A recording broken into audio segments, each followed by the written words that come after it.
Michael फेल्प Olympic मध्ये जलतरणात ज्यांनी 8 स्वर्ण पदक कमावली.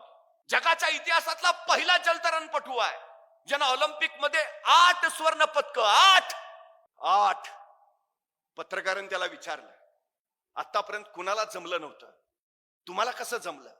आणि मायकल फेल्प म्हटला, याच्यापूर्वी एका जलतरणपटूला ऑलिम्पिक मध्ये 6 स्वर्ण पदक मिळालेली.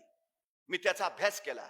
माझ्या लक्षात आलं 6 स्वर्ण पदक मिळवण्यासाठी तो जलतरणपटू रोज 6 तास पाण्यात असायचा, रोज 6 तास सराव करायचा. माझ्या लक्षात आलं 6 तास सराव करून जर 6 स्वर्ण पदक मिळवता येत असतील, मला 8 स्वर्ण पदक मिळवायचे आहेत. म्हणजे मला 8 तास पाण्यात सराव केला पाहिजे. 4 वर्ष झाली मी रोज 8 तास पाण्यात आहे, रोज 8 तास तलावात, रोज.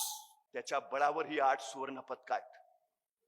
तुम्ही किती तास अभ्यास करता त्याच्यावर ठरतं तुम्ही किती टक्के मिळवणार आहात. ते अभ्यास न करता कुणाला मार्क्स मिळालेत अशक्य आहे.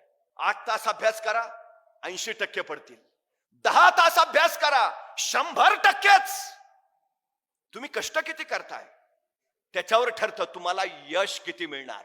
सगळ्यात आणि सगळ्यात महत्वाची गोष्ट आहे, सगळ्यात या जगात कुणालाही कष्टाशिवाय काहीही मिळालेलं नाही, अजिबातच नाही.